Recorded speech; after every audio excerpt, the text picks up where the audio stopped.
So this video is from Cartoon Network. I think this is like the third time they're trying to be really woke. Where it says "see color." The crystal gems say "be anti-racist." Cartoon Network. Okay. it feels a little bit racist when they say "see color." I don't know. And honestly, maybe that's because like I'm older than a lot of you guys. When I grew up, you were taught to not see color. And so it's crazy now that you're called a racist when you're just trying to listen socially to like what's going on. Like we were like, yeah, don't see color anymore. Even like Stephen Colbert would joke about not being able to see color. He would be like, oh, I'm colorblind. And so like it's really weird that like we forgot that point. Like I get we need to change, right? Like to me, there needs to be a comfortable balance between acknowledging color and not acknowledging color. I know that sounds a little bit crazy, but it's actually true. And like, but like we're just getting shamed for like listening. It's like, hey, people, white people, we told you to not see color and treat people equally. Well, now stop it. And it's like, oh, this is tough. This is a tough one. So let's watch this video, and I'm gonna give you my little critique on this. Colorblindness is our game because everyone's the same. Everybody join our circle. Doesn't matter if you're white or black or purple. What the? Whoa. Hold up a minute here. Ugh, who wrote this? I think it kind of does matter that I'm purple. I mean, I'm purple because I'm literally an alien. Well, I'm not an alien, but it definitely matters to me that I'm black. Yeah, it makes a difference that I'm white. I know the two of us get treated very differently. Okay, first and foremost, I think it's reasonable to make this criticism, right? What I find so funny is that these kids are clearly like fucking preschoolers or something. I don't know. They're like children. And what's so funny is that we use kids at this age to demonstrate that racism is learned, right? We're like, oh, racism is learned. Look at how this black and white person communicate with one another. They don't acknowledge race because kids don't understand the concept of race or even tribalism. Okay. And it's so funny that these kids are like, yeah, my race matters so much to me, but it doesn't. To those kids those age, it means nothing. Your race doesn't mean fucking anything. Your race doesn't mean shit to you. You're a kid. What means something to you is the flavor of this juice box. That's literally it. I'm just being honest. And so it seems a little bizarre that that's like the narrative that they're saying. Yeah, it makes a difference that I'm white. I know the two of us get treated very differently. I just think it's messed up to compare me being an alien to you two being different races. You're both human. You're totally biologically the same. Adding purple people into a lesson about human racism makes no sense. And there kind of comes the biggest problem with that video, right? What she just said is, hey, biologically, black kids and black and white kids are the same. I agree. Well, black and white people are the same. Like we have very small differences, very external. Like skin color literally means my ancestors liked it cold. Like that's it. Like non-sunny. That's the whole difference. That's really it. And while I understand that we absolutely do on a societal level need to acknowledge and understand the differences or the specific individual struggles of marginalized groups, I do understand that. Individually, we shouldn't be acting upon that, right? So we need to understand that societally so that we can sit there and go, okay, we need to make change. Like there's issues here. We need to target the systems that are oppressive to different people, right?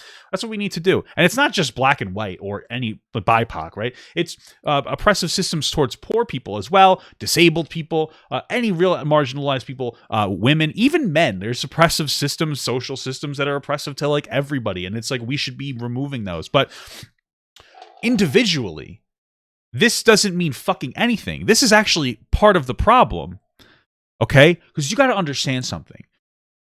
Most people, hot take, are people, right? So like I'm a person. I'm gonna go out and I'm just gonna fucking go buy. Let's say I go to the store and I go to buy groceries.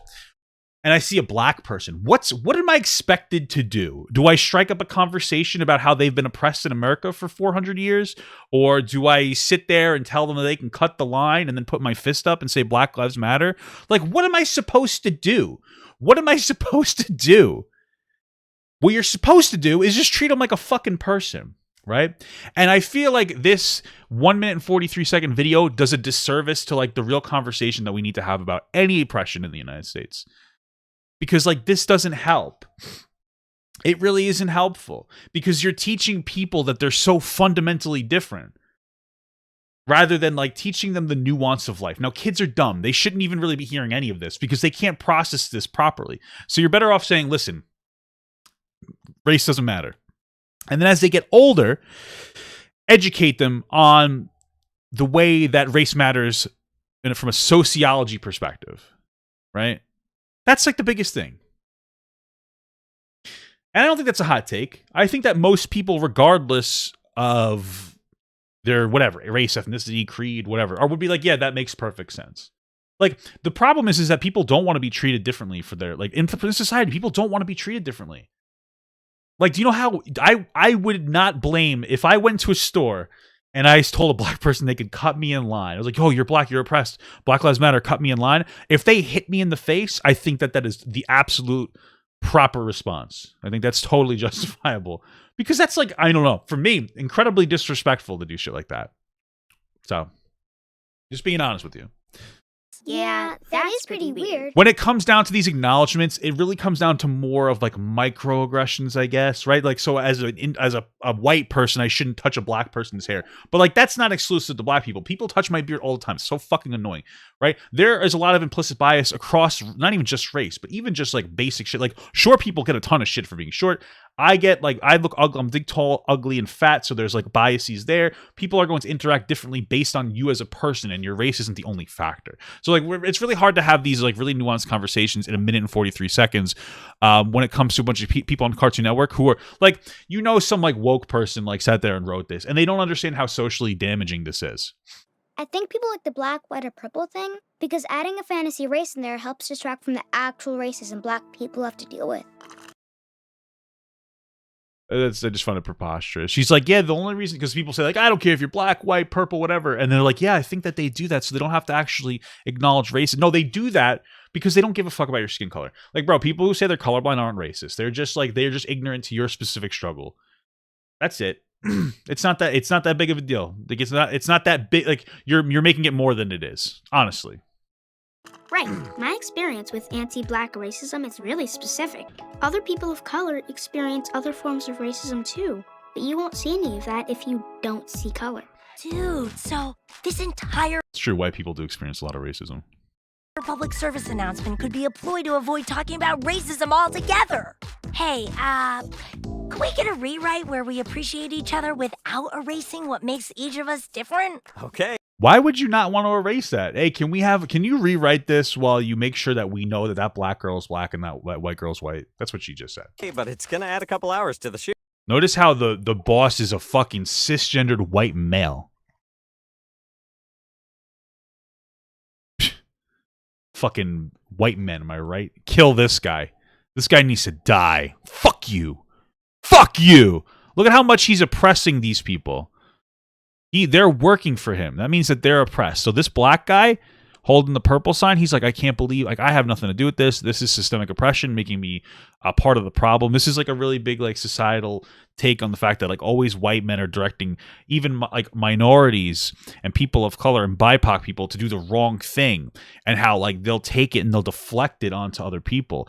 Like, do you see how like woke this is, bro? Whoa. Dude. I can My make it work. speaker's open. You were rolling just now, weren't you? Can't we just slap some graphics on this and call it a day? Got him. I really do think, guys, at the end of the day, it might be time for us to acknowledge that some things should be left up to the parents, and not Cartoon Network really shouldn't be trying to educate our kids on race, because this is the wrong message to put out there. All jokes aside, this is the wrong message. Seeing color be anti-racist, acknowledging color, it's just such a loaded conversation to try to throw out there in a minute and a half.